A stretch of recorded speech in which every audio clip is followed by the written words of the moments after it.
That's the sound her suitcase made when she dropped it in the hallway and zipped it open, still laughing at whatever joke she remembered from the plane. I was upstairs, crouched behind the railing, watching her through the gap between the banister spindles like some pathetic raccoon of a husband. My heart had been pounding since 6:07 a.m. when I heard the cab pull up and her cheerful voice say, "Thanks, keep the change." She didn't know I had the day off. She didn't know I saw the flight confirmation in her email saying she landed last night, not this morning. She didn't know I watched her walk into the Hilton downtown with someone wearing a leather jacket and too familiar body language 2 nights ago. But there she was, unbothered, stretching, glowing. Melina, the woman who once cried because I forgot our dog's birthday. Now, waltzing in after 3 days, smelling like hotel soap and something far muskier underneath it. She bent down to dig through her luggage, talking to herself. "Oh God, where's that charger? Please don't say I left it in." Then she stopped. Her body tensed for just a second. Just one. You wouldn't catch it unless you were studying her like I had. Like a detective watching the moment a suspect realizes they're caught. She pulled something out. It was a small, black pouch. Silk. Tight drawstring. Not one I'd ever seen in our house. She opened it, peeked in, froze, then tucked it quickly into her coat pocket like it was radioactive. I blinked and nearly choked on my own breath. Why would a charger be hidden in a pouch like that? That's when she said, almost to herself, "Crap. I thought I left this in St. Louis." She looked up. Slowly. Her eyes scanned the stairwell like she felt me watching. I ducked lower. Not low enough. "Elle?" She called up, suddenly too cheerful. "Babe? I didn't know you were home." I didn't answer right away. I walked down slowly, step by step, as if I were approaching a stranger's home. Her smile didn't falter, but her fingers gripped the counter like it was the only solid thing in the room. "I brought you something," she said quickly. "Coffee from that place you love on Main. The one with the cinnamon biscotti." I nodded, but didn't take the cup. My eyes were on her pocket. She followed my gaze. She laughed too hard. "Oh, this? It's just, some samples the hotel gave us. Weird little skin products, I think." I nodded again. "I didn't ask," I said quietly. "But okay." She tilted her head. "You're acting weird." "Probably," I whispered. "Do I look like someone who slept this weekend?"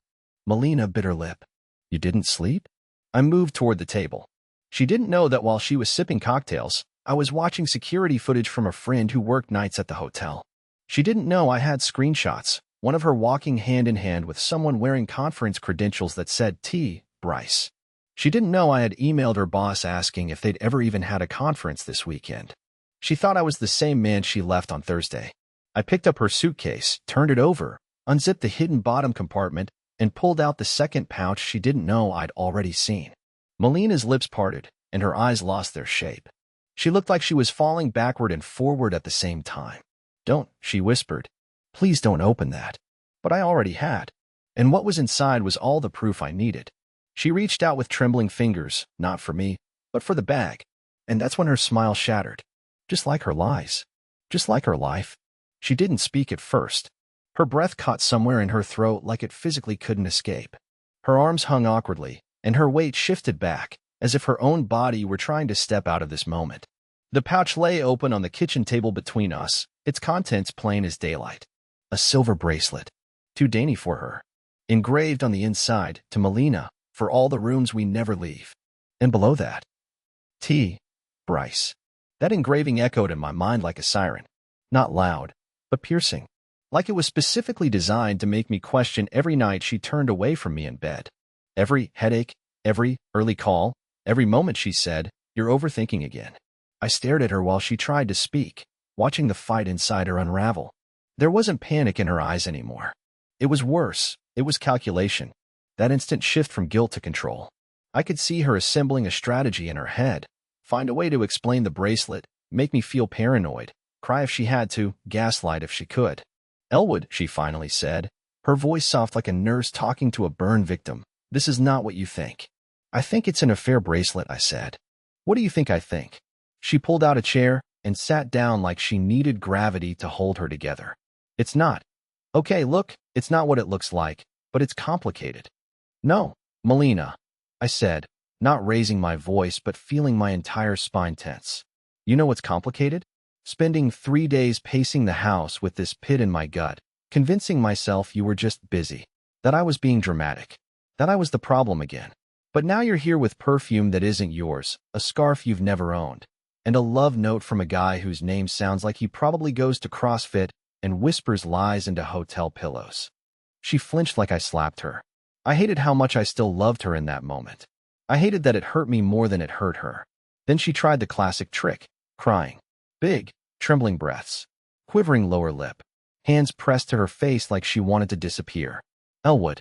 I didn't mean to, it just. I was lonely. I tilted my head. You were lonely? She nodded. You've been so distant lately. You don't talk like you used to. You come home exhausted. I felt like I was married to a ghost. I actually laughed. A sad, broken, hollow laugh. So while I was out working late to keep us from drowning in this mortgage, you were out getting jewelry from a man who probably can't spell mortgage. You don't know him, she snapped, and the truth slipped out before she could catch it. There it was. The admission. Not by confession, but by instinct. She defended him. That's when the numbness in my chest turned to something hot. I don't need to know him, I said. He knew you were married and still gave you a gift that says you're his. That tells me everything I need. She looked down. I pushed the pouch across the table toward her. You forgot to take this with you this morning. I figured I'd hand-deliver it. Saves you the trip. Elle, please. I messed up. But this doesn't have to be the end. I stepped back from the table. My hands were shaking, but I held them behind my back so she wouldn't see. I didn't want her to know I still cared. That's what cheaters feed on. The sympathy of the people they betray. You're right, I said quietly. This doesn't have to be the end. Not if you want to start being honest. Right now? All of it. Every detail. How long has it been going on? Did you sleep with him in that hotel? Have there been others? Her silence answered most of that. I need to know the truth, I said. Not for revenge, not even for justice. Just so I can finally stop lying to myself. She leaned forward, elbows on the table, and looked at me like she was staring at a stranger. I didn't plan for it to happen, she whispered. It just started. The first conference was 4 months ago. He remembered my name. He asked about my ideas. He made me feel like I mattered. And I know that doesn't excuse anything, but I felt alive. I swallowed hard. And I guess being my wife didn't do that anymore. Tears spilled down her cheeks again, but they weren't from guilt. They were from the collapse of the illusion she had built for herself. I thought I could come back and just be normal again, she said, voice trembling. Like this didn't happen. Like it was a dream. But now it's all falling apart, and you're scared, I finished. Not because you regret it, but because you got caught. She didn't deny it. And I didn't say another word. I turned and walked to the bedroom. Not to sleep. Not to cry. To pack. Because this wasn't my home anymore. Not really. I didn't pack much. Just the essentials. A week's worth of clothes, my passport, the charger she always stole, and the one book I never finished. I didn't have a plan. I just knew I couldn't sleep in that house again. Not in that bed. Not with the smell of another man's cologne still faintly lingering in the air like a ghost mocking me. I was halfway through stuffing socks into my duffel bag when I spotted it. Tucked under her nightstand drawer, barely visible, like it had slipped behind something and gotten wedged, was a white envelope. I shouldn't have reached for it. I shouldn't have opened it. But something inside me, some damaged, obsessive part of my brain, whispered, "You're not done hurting yet, are you?" So I pulled it out. It wasn't sealed. Inside were 2 folded sheets of paper and a small photograph. The first page was a printed hotel itinerary. Room 1816, St. Louis Hilton. Booked under the name Travis Bryce. 3 nights. 1 guest. Except under special requests, in neat digital font, it read, "Extra pillows. Champagne on arrival. Add second key for Melina Granger." My heart stopped. I sat on the edge of the bed and unfolded the second page. It was a handwritten note, sloppy, rushed, written in pen on hotel stationery. This weekend was more than fun. It was right. I know it's messy, but I'm done pretending you're just a distraction. I meant every word. When you go back, remember this. You weren't pretending either. I stared at it for a long time. The writing didn't matter. The message didn't matter. What mattered was what it confirmed. She had planned it. It wasn't some spur-of-the-moment mistake. It was organized, romanticized, even poetic in its twisted way. She had crossed that line willingly. Repeatedly. Then I looked at the photo. It wasn't graphic. It didn't need to be.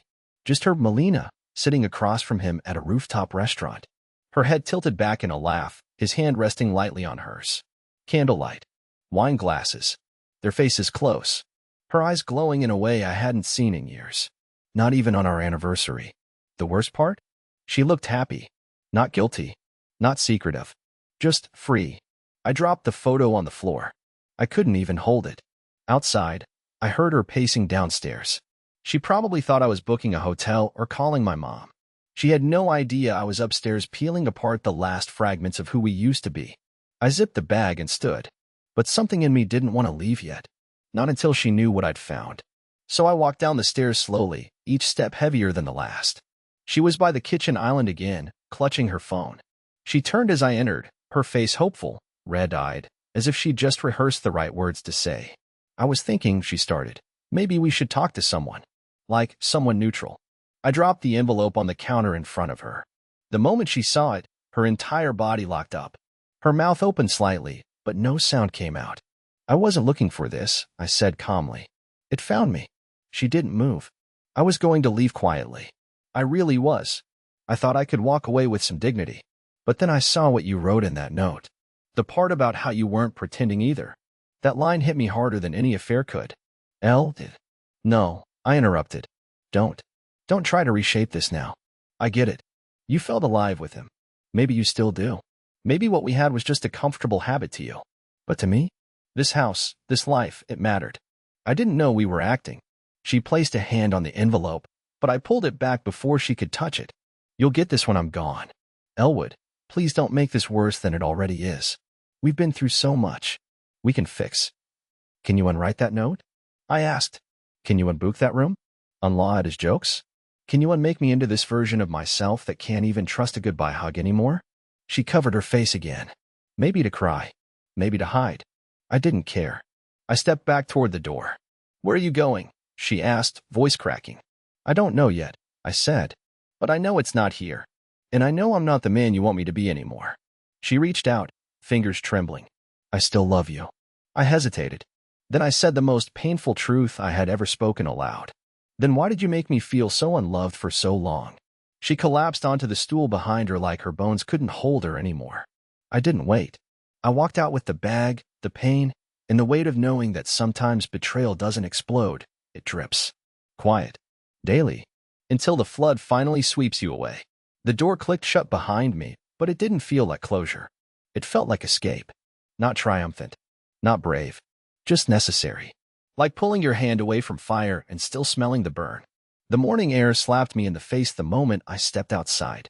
I walked to the car on autopilot, dragging my bag behind me, not even sure if I had remembered to pack underwear or deodorant.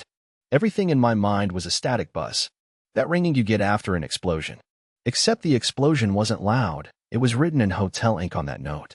I threw the bag in the back seat and sat in the car, hands gripping the steering wheel, but I didn't start the engine. I just stared at my reflection in the rearview mirror like it belonged to someone else. My eyes looked smaller. My face older. Like betrayal had aged me overnight. And then I saw her. Melina. She stepped outside in socks and a hoodie, arms wrapped around herself like she could pretend this was just a normal argument. Like she could soften it with body language. But I knew that walk. That posture. It wasn't guilt. It was self-preservation. She wasn't here to chase me because she loved me. She was here because her world was shifting and she couldn't stand not having control over it. I rolled the window down halfway. She stood by the passenger side, hesitant, like the car was a cliff's edge. Elwood, her voice cracked, barely louder than the wind. I know you hate me right now. I probably deserve it. But don't just vanish like this. Let's figure something out. I laughed, but there was no joy in it. Just exhaustion. Figure out what, exactly? I asked. Which lie you're going to downgrade to a mistake? Or how to reframe 4 months of secrets into something that sounds like it deserves a second chance? She stepped closer. You think I wanted this to happen? Did you try to stop it? Her silence answered that. I looked away, hand on the ignition, but she knocked on the window before I could start the car. I was scared, she whispered. I didn't know how to tell you I wasn't happy. So you told someone else with champagne and a second room key, I snapped. She flinched. I didn't mean to fall for him. It started with attention. Just someone noticing I still existed. That part hurt. Because I had noticed her. Maybe not in the big, dramatic ways. But in the small, quiet ones. I'd picked up her dry cleaning. I'd recorded her favorite reality show when she forgot. I remembered the day she lost her father and let her cry on my chest until we both fell asleep. That was love. That was noticing. Just not the kind that sparkles in hotel lighting. You know what really gets me? I said. It's not that you cheated. It's that you came home smiling. As if I couldn't feel the shift in the air. As if my heart hadn't been quietly bleeding for weeks while you were sipping cocktails with a man who writes poetry on Marriott napkins. She crossed her arms. Do you think I'm proud of this? I think you got used to the version of me who forgave things before they had names. She didn't respond. Just looked at the pavement like she hoped it would open and swallow her. I'm not asking for pity, I continued. I just want you to stop pretending that this is some bump in the road. This wasn't a stumble, Melina. This was a detour you took with a full tank and a printed map. I turned the key. She reached for the door handle. I locked it. Please, she said, desperation finally bleeding through the mask. Don't shut me out like this. We've been together 12 years. And for 4 of those, I whispered, you've been drifting. You just finally set sail. I drove off before she could answer. I didn't have a destination. I passed gas stations, motels, and diners I didn't recognize. After an hour, I pulled into a rest stop and sat there watching trucks roll by in the distance. My phone buzzed once. Twice. Then again. I didn't check it. I didn't need to. She was unraveling now, texting the way guilty people do when they realize consequences are real. I got out, sat on a bench near the vending machines, and for the first time in days, let myself cry. Not hard. Not loud. Just steady. Like a faucet someone forgot to turn off. And while I sat there, sobbing into my sleeve, a little boy walked by holding his mom's hand. He looked at me for a second, just a kid, maybe 5 or 6, and said softly, "Are you okay, mister?" His mom tugged him forward before I could answer. But I wanted to say, "No, kid. I'm not okay. I was someone's forever, and they threw it away for hotel champagne and flattery. I believed in something she only rented. But instead, I whispered to no one, I will be. Eventually. I didn't sleep much that night. I stayed in a roadside motel with walls so thin I could hear someone snoring next door and the ice machine coughing 2 doors down. I lay on a stiff mattress, staring at the ceiling fan that clicked every time it made a full rotation. My bag was still zipped shut in the corner. I hadn't even unpacked a toothbrush. I kept thinking, what now? Leaving is dramatic in your head. In real life, it's weirdly quiet. You expect fireworks, final words that echo, a sense of finality. But what you get is a vending machine buzzing behind the wall and the slow realization that everything you built with someone now exists without you. And worse, continues without you. At 4:32 a.m., I finally reached for my phone. 32 messages. 12 missed calls. 4 voicemails. I scrolled past them like they were radio stations I didn't want to hear. Until I reached one that was only 6 seconds long. No transcript. No name. Just the timestamp. 2:11 a.m. I almost didn't play it. But I did. The voice wasn't hers. It was his. Travis Bryce. And it said, in a tone so calm it made my skin crawl, she said she chose you. She'll regret it. That was it. 6 seconds. No background noise. No context. Just a line that felt less like a message and more like a threat dressed in silk. My stomach turned. I sat up in bed, suddenly wide awake in a way no coffee could replicate. I replayed it 5 times, analyzing his tone. It didn't sound drunk. It didn't sound angry either. It sounded entitled. Like he thought she owed him something. Like I was the mistake in his version of her story. I didn't know how he got my number. Maybe she gave it to him during their little romantic getaways. Maybe he found it in her phone. Either way, the fact that he used it meant he knew I existed and wanted me to feel it. And for the first time since I left that house, I wasn't just sad. I was scared. Not of him. Of what she let in. I tried to call her. Not because I wanted to fix anything. I didn't. I just wanted to know what the hell was happening. But it went straight to voicemail. I texted. I got a call from him. He said something strange. Are you safe? No response. I waited. And waited. At 6:07 a.m., she finally texted back. Don't worry. Everything's fine. He just didn't take it well. I'm handling it. Please don't come back. Not yet. That last part chilled me. Please don't come back. Not, I'm sorry. Not, let me explain. Just, don't come back. Like something bigger was unfolding, and she didn't want me anywhere near it. And still, some broken part of me needed to understand. I needed to know if she had really chosen me, or if I was just her fallback when her affair crashed into the rocks. I didn't go home, but I didn't stay away either. Around 7:30, I drove back to town, parked a few blocks away, watched the house from the corner of Ash and Minter's Lane, just far enough to see the driveway. Her car was there. So was another one. Black sedan, tinted windows, parked half on the curb like someone didn't plan to stay long. I stayed in my car, engine off, wondering if I'd finally lost it. Was this who I was now? A man who stalks his own house like a stranger? Then I saw her. Melina. She opened the front door slowly and stepped outside. She wasn't in pajamas. She wasn't crying. She looked composed, like someone preparing to give a statement, not beg for forgiveness. Then he followed. Travis Bryce. I didn't recognize him from a photo, but the way he stood confident, smirking slightly, like he had just won something that told me all I needed. She said something. He laughed. Then he reached forward, not to kiss her, to hand her something. An envelope. She didn't take it at first, but he pushed it into her hand, gave her a wink, and walked off toward the sedan. Melina stood frozen on the porch for a long time after the door shut behind him. Then she sat down, opened the envelope, and pulled out a single sheet of paper. She read it once, then ripped it into pieces, and started to cry. Not the manipulative tears she gave me. Real ones. Gut-wrenching ones. She buried her face in her knees like the whole world had collapsed around her. And I just sat there, watching from my car, feeling nothing. No rage. No sadness. Just this eerie calm. Like I had just watched the second act of a play I didn't audition for. I didn't plan to get out of the car. I told myself I would just watch from a distance, one last time, then drive away for good. But something about that envelope, the way she ripped it like it was poison, itched at my curiosity. And the way she cried afterward, not in the performative way she had the day before, but like a woman who had just been hit by something irreversible, kept my hands frozen on the steering wheel. 10 minutes passed. 15. She never stood. Just sat there, shoulders hunched, pieces of the torn letter scattered like fallen leaves around her feet. And then, she did something that twisted the knife further.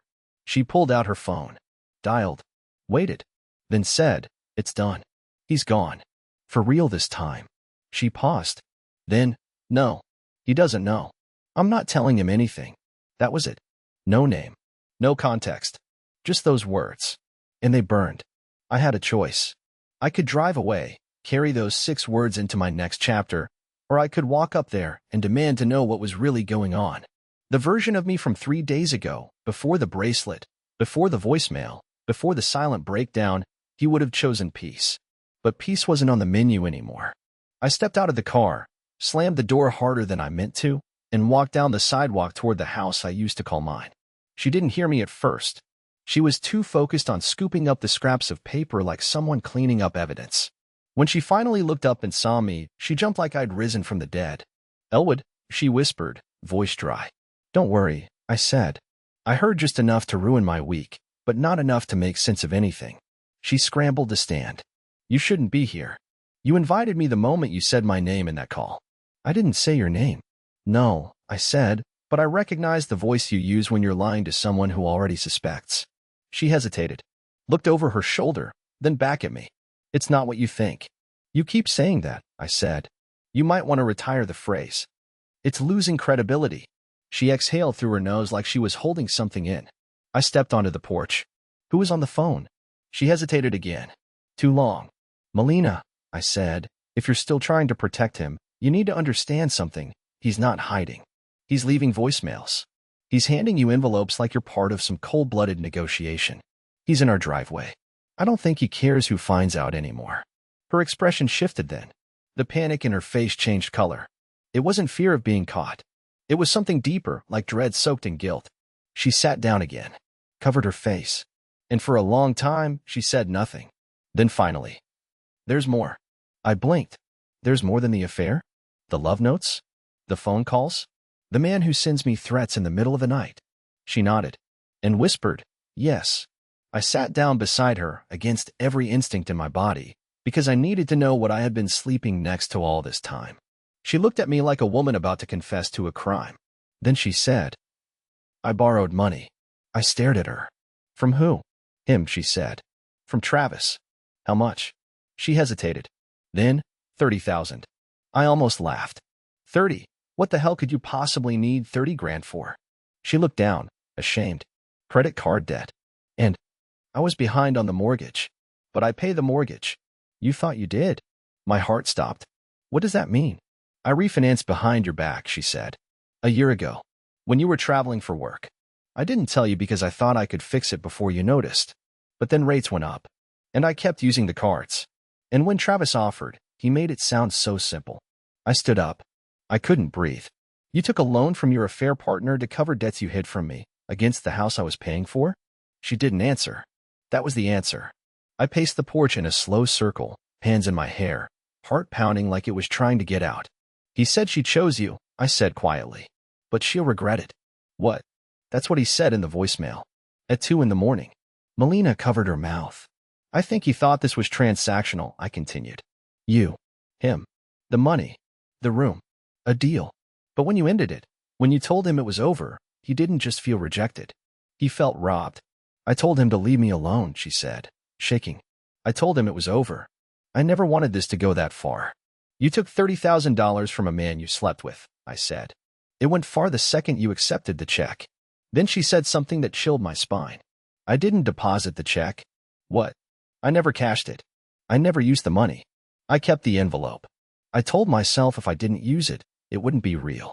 So you slept with him for nothing? No, she said, voice hollow. I slept with him because I thought he was the way out. I didn't realize he was a trap. We both sat in silence then. Two people sitting on a porch, both mourning different versions of the same lie. Then I smelled something. Smoke. It wasn't a lot. Just a faint scent on the wind. But I followed it with my eyes, across the yard, toward the back alley, where the garbage bins were. And I saw it. Flames. Small, but real. Rising from a pile of something that had clearly just been dumped and set on fire. Melina stood. What the hell is that? I was already running. I didn't know what he had burned, or why he was still there at all. But I knew one thing. This wasn't over. It was just beginning. The fire wasn't big yet. But the smell, it was wrong. Not just smoke. It had that bitter, chemical bite to it. Plastic and paper and something older, like scorched leather. I sprinted toward the alley behind the house, my heartbeat punching the inside of my chest with each step. Melina followed, barefoot, clutching her hoodie like it could protect her from whatever was waiting. When I turned the corner, I froze. It wasn't just a trash fire. It was a message. There, in the dirt beside the bin, was a scorched pile of papers, envelopes, burned edges still glowing orange. But it wasn't random junk. Not trash. It was documents, some half-burned, some charred beyond recognition. I kicked the edge of the pile to spread it open and felt a chill crawl across my spine. The remains of her wedding photo. Us. Me in the gray suit I hated. Her in the sleeveless dress she begged her mom to buy, curled, blackened, crumbling. Receipts. Printed emails. A folder marked bank, refinance approval. Everything she tried to hide. He had found it. And torched it. I didn't do this, Melina said behind me, her voice barely audible. I know. He was in the house while I was upstairs, she whispered. He must have let himself in. I didn't hear a thing. I turned to face her. You gave him a key? No. She hesitated. I mean, not directly. I left one under the siding last year when I locked myself out. I never told you. I just forgot it was still there. I stared at her. You forgot you left access to our home sitting in the wall? She looked down. I was going to remove it. I didn't think you knew. Melina, I said slowly, you gave a man access to your body, your lies, and now our house. You don't get to be shocked that he used it. She fell silent. I crouched and used a stick to dig through what was left of the fire. Most of it was unrecoverable, except one corner of a printout still intact. It was a screenshot. An email. I recognized the font, the structure. From my inbox. It was my email. He had printed something from my account. How did he even get this? I murmured. Melina was shaking now. I don't know. I swear to God. That's when I knew. This wasn't just an affair anymore. This was a campaign. A slow, strategic takedown. And I had walked right into it blind. I turned toward her and asked, did you ever log into my laptop with him nearby? Did you ever give him a password, even accidentally? She looked horrified. No. I used your laptop once at the hotel when mine died. He was there. But I didn't think. He watched you, I said. You used autofill. He watched the screen. He's not dumb. And now he's in my accounts. Melina covered her mouth with both hands, like she could somehow block the avalanche of consequences falling on us. Then her phone buzzed. One message. She didn't move to open it. I stepped over and read it off the locked screen. From T. Bryce, you should have taken the money. I looked up at her. You said you didn't cash the check. I didn't. Then where is it? She hesitated for a second too long. Melina, where is the check? She pointed to the drawer under the kitchen sink. It's there. I thought. If I left it near the trash, maybe it meant I was ready to throw it away. You kept it in the house? I said, stunned. After telling him it was over? I thought it was symbolic. No, I said, it was gasoline. We both rushed back inside. I yanked the drawer open and pulled it free. The envelope was still there, but it was empty. I turned it upside down and shook it. Nothing. Gone. Did he? He was here, Melina, while you were upstairs. He was inside this house, and you didn't even know it. And he didn't just burn paper. He took that check back. Which means... My words caught in my throat. She understood, too. He thinks I owe him now, she said, barely able to breathe. No, I corrected. He thinks I do. Because now I'm the reason you chose wrong. I'm the man who took back what he paid for. A silence deeper than any argument fell between us. Then we both jumped. A car horn. Not a normal honk. This was two sharp bursts. Deliberate. Taunting. We rushed to the window. The sedan was back. Same black car. But no one was in the driver's seat. The engine was running. I flung the door open and stepped outside, chest heaving, fist clenched. Travis. I shouted. You want something? Come take it. Nothing. Then, as if cued by a ghost, my phone buzzed. I looked down. Unknown sender. Check your email. Elwood. I ran back inside. Logged in. One unread message. Subject line. Your wife. Your house. Your truth. I clicked it. The screen loaded. A video. Security footage. From inside our home. The kitchen. Our kitchen. Timestamp. 3 nights ago.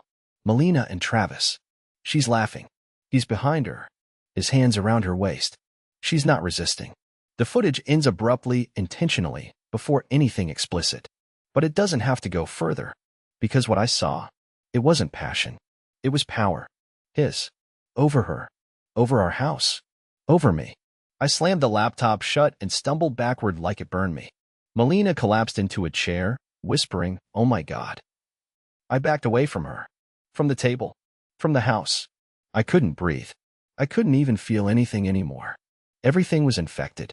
Everything was his. And I finally understood. Travis Bryce didn't want Melina anymore. He wanted control. And he almost had it. That night, I didn't sleep. Neither did Melina. We sat on opposite sides of the living room, separated by more than just space, by months of lies, by betrayal, by the echo of someone else's laughter in our kitchen. The silence between us wasn't angry anymore. It was exhausted. Hollow. The kind of silence you hear after the final explosion, when there's nothing left to collapse. I didn't speak. I had no words. She tried to say something once or twice, but each time her voice crumbled before it reached me. Eventually, she just stared at the floor, and I at the front door, half expecting it to swing open again. But it never did. He was gone, at least physically. The next morning, I showered, shaved, and changed clothes for the first time in what felt like a lifetime. I didn't do it for her. I did it for me. Because something about standing in that bathroom, steam rising around me, my reflection slowly re-emerging in the fogged mirror, it felt like I was waking up. Like I was returning to the version of myself I had misplaced somewhere between wedding vows and bank statements. Melina made coffee. 1 cup. Set it on the counter. No eye contact. No questions. I appreciated that. She understood now. It wasn't about fixing us. It was about freeing us. At 10:16 a.m., I made a decision. Not a reaction. A choice. I picked up the phone and called the police, not to report a fire or a stolen check, but to file a restraining order. I had video evidence, time-stamped footage, threatening voicemails, unauthorized entry. It was enough. More than enough. They took my statement seriously. For once, I was believed. Later that day, a friend of mine, a lawyer I hadn't spoken to in years, called me back after I left a vague voicemail. We talked. He offered to help. Said there was a legal path to sever my name from the refinanced mortgage. Said what she did, in secret, could be undone. It would take time. But it could be done. Melina overheard the call. She didn't fight it. Instead, she handed me something. Her wedding ring. Not with ceremony. Not with tears. Just quiet. I took it, looked at it, then set it on the table and said, "You keep it. You're the one who needs to remember." And I left. Not like the last time. Not running. Not broken. Just walking. Upright. With a bag over my shoulder and peace in my lungs. I moved into a small sublet above a bookstore downtown. It had creaky floors and smelled like paper and dust, but it was mine. Entirely mine. No shared passwords. No threats. No secrets burning in garbage bins. Days passed. Then weeks. She emailed once. Just to say she was sorry. I didn't reply. Not because I hated her, but because I didn't want to feed the story anymore. Some books don't need sequels. They need endings. And mine? Mine had already started shifting. One afternoon, I was sitting on the fire escape outside my window, drinking coffee, reading the book I'd never finished. A stranger waved at me from a window across the alley. She had a dog on her lap. We smiled. It wasn't romance. It wasn't a new chapter yet. But it was something. A moment that felt light. For the first time in a long time, I wasn't analyzing it. I wasn't bracing for betrayal. I was just there. That night, I stood in the quiet of my new apartment and looked out over the city.